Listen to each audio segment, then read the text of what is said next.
कुछ नहीं किया सवेरे 5 बजे तो मम्मी का खुद फोन रोज ही आता सी 5 बजे सवेरे फोन आया रजी तू बेटा ऊपर आ जा हॉस्पिटल आ जा ਆਕਸੀਜਨ 29 ਤਰੀਕ ਨੂੰ ਅਸੀਂ ਸਿਵਲ ਸੀਗੇ ਸਾਨੂੰ ਆਕਸੀਜਨ ਕਿਤੇ ਮਿਲੀ ਨਹੀਂ 29 ਤਰੀਕ ਨੂੰ ਅਸੀਂ ਸਿਵਲ ਉਸ ਤੋਂ ਬਾਅਦ ਫਿਰ ਉੱਧਰ ਆ ਜਾਓ ਭਾਈ ਉੱਧਰ ਆਇਆ ਹੀ ਨਹੀਂ ਕੋਈ ਨਹੀਂ ਆਇਆ ਕਹਿੰਦੇ ਅਸੀਂ ਦੂਜੇ ਪੇਸ਼ੈਂਟ ਦੇਖਿਆ ਇਹ ਪਹਿਲਾਂ ਜਦ ਨੂੰ ਤਾਂ ਹੱਥਾਂ ਵੀ ਰਹਿ ਗਏ ਮੈਂ ਕਹੀ ਜਾ ਰਿਹਾ ਕਿ ਮਰ ਜਾਣਾ ਇਹਨਾਂ ਨੇ ਆਕਸੀਜਨ ਘਟ ਰਹੀ ਹੈ ਇਹਨਾਂ ਦੀ ਆਕਸੀਜਨ ਘਟ ਰਹੀ ਹੈ ਹਾਂ ਅਸੀਂ ਦੇ ਰਹੇ ਮੈਂ ਕਿ ਆਈਵੀ ਦਿਓ ਨਹੀਂ ਤਾਂ ਅਟੈਕ ਆ ਜਾਣਾ ਆਈਵੀ ਇਹਨਾਂ ਕੋਲ ਐਨਆਈਵੀ ਹੋਣ ਦੇ ਬਾਵਜੂਦ ਵੀ ਇਹਨਾਂ ਨੇ ਐਨਆਈਵੀ ਦਿੱਤਾ ਨਹੀਂਗਾ ਮੰਮਾ ਨੂੰ ਐਨਆਈਵੀ ਦੇ ਦਿਓ ਮੈਂ ਮਿੰਤਾ ਕਰਦਾ ਰਿਹਾ ਡਾਕਟਰ ਨੂੰ ਫੋਨ ਕਰਦਾ ਰਿਹਾ ਡਾਕਟਰ ਨੇ ਫੋਨ ਨਹੀਂ ਚੱਕਿਆ ਘਬਰਾਹਟ ਤੈਨੂੰ ਮਾਰੀ ਹੋ ਰਹੀ ਤੂੰ ਪੇਸ਼ੈਂਟ ਤੇ ਕਹਿੰਦੇ ਲੈ ਕੇ ਆਂਦਾ ਕਿ ਤੈਨੂੰ ਘਬਰਾਹਟ ਹੁੰਦੀ ਪਈ ਹੈ ਤੂੰ ਬਾਹਰ ਆਪਣੇ ਘਰੇ ਫਿਰ ਰਾਤ ਨੂੰ ਆਕਸੀਜਨ ਬੰਦ ਕਰ ਦਿੰਦੇ ਰਾਤ ਨੂੰ ਆਕਸੀਜਨ ਬੰਦ ਕਰ ਦਿੰਦੇ ਆ ਔਰ ਇਹ ਆੜੀ ਭਰਾ ਚਲਾ ਗਿਆ ਉਹਨਾਂ ਦੀ ਅੱਖਾਂ ਖੜੀਆਂ ਸੀ ਇਹਨੇ ਫਟਾਫਟ ਸ਼ੋਰ ਪਾਇਆ ਉੱਤੇ ਵੀ ਦੇਖੋ ਦਾਗ ਦੇ ਬੱਚੇ ਆਏ ਜਮਾ ਨਹੀਂ ਕਰਦੇ ਇਹਨਾਂ ਨੂੰ ਮਾਰ ਰਹੇ ਜਿੰਨੇ ਪੇਸ਼ੈਂਟ ਤੋਂ ਜਾ ਰਹੇ ਨੇ ਸਾਰੇ ਕਹਿੰਦੇ ਪਏ ਆ ਇਹ ਤੋਂ ਲੈ ਜਾਓ ਮਾਰ ਕੇ ਭੇਜ ਰਹੇ ਆ ਬਹੁਤ ਗੰਦਾ ਸਚਦੇਵਾ ਡਾਕਟਰ ਬਹੁਤ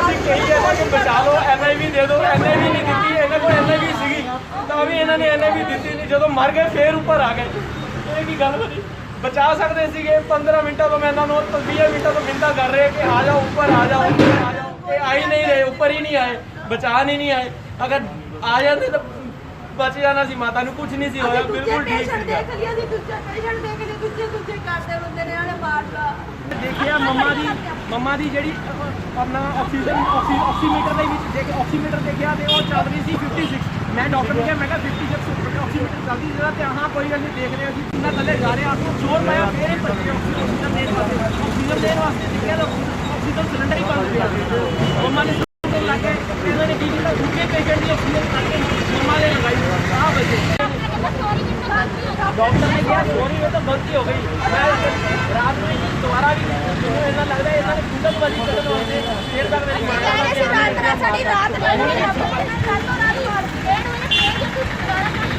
मैं बाहरों में लोग चिक्का की बात सुन रही है उन्होंने अंदर चिक्का की आवाज नहीं सुनी और मरद लोग 5 बजे आ गई है मम्मी ना फोन की मम्मी का फोन आया पेशेंट को देखो तो नहीं जल्दी ना कोई नहीं आ रहा दूसरे पेशेंट देख लियो पहले ਅਸੀਂ ਇਹਨਾਂ ਨੂੰ ਬਾਅਦ मैं डॉक्टर ने चले आके गया डॉक्टर साहब बचा लो एनआईवी दे दो एनआईवी दोगे बच जाएंगे ਅਸੀਂ ਆ ਰਹੇ एनआईवी होने के बावजूद एनआईवी नहीं आ सकता हॉस्पिटल थले जा रहे हैं लेकिन एनआईवी दे नहीं रहे ਅਸੀਂ ਬਚ ਜਾਂਦਾ ਤੂੰ ਦੀ ਗੱਲ ਨਹੀਂ ਭਈਆ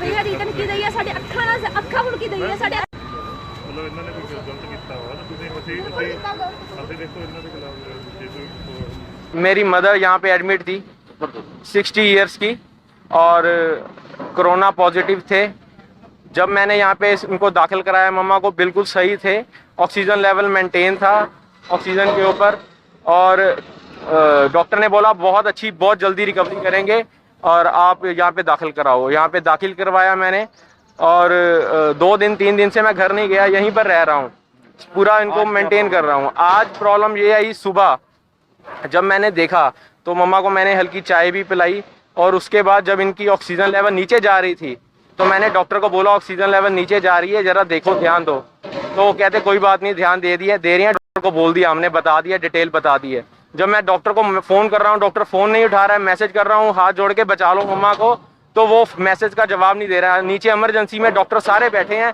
लेकिन ऊपर कोई नहीं जा रहा है मम्मा को बचाने के ऑक्सीजन कम होती जा रही थी और वहाँ पे ध्यान नहीं दे रहे थे डॉक्टर नीचे इमरजेंसी में बैठे हैं ऊपर कोई नहीं जा रहा है देखने वाला ऑक्सीजन लगाई उन्होंने कि नहीं लगाई जब मैंने बोला कि उनको एनआईवी दो तो बच जाएंगे हाँ ठीक है हम जा रहे हैं ऊपर डॉक्टर बोल रहे हैं हम ऊपर जा रहे हैं अभी जा रहे हैं लेकिन वो ऊपर लेट गए एनआईवी अगर टाइम पे देते तो वो मम्मा बच जाती कम से कम 1 घंटे की देरी हुई है 1 घंटे से मैं इनको रिक्वेस्ट कर रहा हूँ कि बचा लो मम्मा को इनके पास ऑक्सीजन थी एनआईवी की जरूरत थी मम्मा को एनआईवी इनके पास होने के बावजूद भी इन्होंने ना दी एनआईवी नहीं दी डॉक्टर ने ध्यान आपने कंप्लेंट की पुलिस को मैंने डॉक्टर को इसको पुलिस को कंप्लेंट कर दी है इनके बारे में मैं चाहता हूं कि पुलिस इसके ऊपर अच्छी कार्रवाई की ताकि ये और ऐसे पेशेंट जो सही भी हैं वो उनको वो बच सकें, ऐसे ना मरे, नाजायज ही मर जाए जो जैसे मर रहे हैं यहाँ।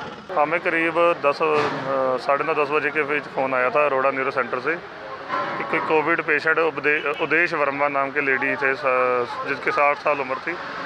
वो इधर एडमिट थे कोविड की प्रॉब्लम की वजह से। उनका सुबह पेशेंट की डेथ हो गई है।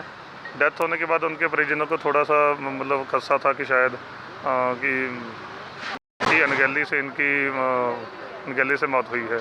ऑक्सीजन कम की बात आ रही है। हमने जो पीड़ित परिवार है उनको कहा कि दरख्वास्त देंगे, वो हमें दरख्वास्त दे रहे हैं, कंप्लेंट ले ली है उनकी। आगे जो होगी इंक्वायरी में जो आएगा, जो बनती कार्रवाई होगी वो की जाएगी अगर कोई प्रॉब्लम आती है तो। बड़ी सिंपल चीज़ है सर, इस हॉस्पिटल में ना कॉमन मैनीफोल्ड है ऑक्सीजन का। उसका मतलब है कि एक कॉमन मैनीफोल्ड से नीचे एक बड़ा ऑक्सीजन प्लांट है जिसमें से कॉमन ऑक्सीजन जाती है। ऐसा नहीं हो सकता कि किसी एक को पहुंचे और बाकी एक को ना पहुंचे और बाकियों को पहुंचती रहे। ऐसा कोई पॉसिबल ही नहीं है। अगर हॉस्पिटल में ऑक्सीजन खत्म होती है ना, वो एक एक पेशेंट की खत्म हो जाएगी। और प्लस आप बाहर देखें, नंबर ऑफ सिलेंडर देखें, हमारे अरेंजमेंट देखें। हम दिन के अराउंड 200 सिलेंडर कंज्यूम करते हैं, खुद मैनेज करते हैं। आज की डेट में मिलता नहीं है। पूरे लुधियाना की रिक्वायरमेंट है 2800 सिलेंडर की और 1800 की प्रोडक्शन है। कैसे भाग भाग के मेरी एम्बुलेंस रोज ऑक्सीजन प्रोक्योर कर रही है, उसके अंदर खत्म हमने कभी नहीं होने दिया।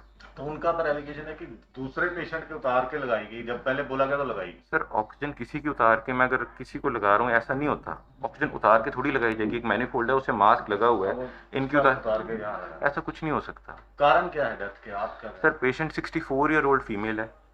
She is old, she has comorbidities, उनकी कोमॉर्बिडिटीज़ हैं। उसके अलावा उनकी 70% 60 से 70% लंग इन्वॉल्वमेंट है। सर कभी कोई डॉक्टर नहीं पेशेंट को मारता। हमारी कोशिश है बचाने की। जो लिमिटेशन होती है ना, एक चीज़ कहते हैं, limitation is not of the treatment, limitation is of the disease. ये बीमारी ऐसी है, पूरी दुनिया जूझ रही है।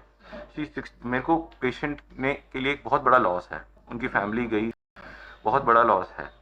पर मैं उनके साथ सहानुभूति रखता हूँ, पर उस लॉस के अंदर हम मेडिकल सिस्टम के ऊपर हम सवाल उठाएं। पूरी दुनिया में इसकी वजह से तबाही मची हुई है। अब उसके ऊपर जो सा स्टाफ अंदर काम कर रहा है, उनको मैं अप्रिसिएशन की जगह ये बोलूँ कि तुमने उनको अगर ऐसा सुनने को मिलेगा तो कैसे काम करेंगे। तो आप ऑक्सीजन क्यों, एक मुझे बात बताएं, एज अ डॉक्टर मुझे ऑक्सीजन उतार के उनका क्या मिलेगा या उनकी ऑक्सीजन रोक के क्या प्राप्त होगा। ये तो कहना बहुत आसान है सर। अगर कल किसी की मृत्यु हो जाती है तो क्या डॉक्टर मारेगा उसको? मैं तो कोशिश कर सकता हूं। हालत क्या है वैसे हॉस्पिटल में, ऑक्सीजन की कोई कमी या? बिल्कुल भी नहीं, बिल्कुल भी नहीं। मेडिसिन सर आज की डेट में ऐसा हो गया है, चाहे ऑक्सीजन है चाहे दवाई है, ये सब सरकार ने उसको रैशनलाइज कर दिया है। सिविल एडमिनिस्ट्रेशन जो है हमारी बहुत स्ट्रांग, बहुत प्रोएक्टिव है। उन्होंने पूरी सिचुएशन का जायजा किया, कंट्रोल किया।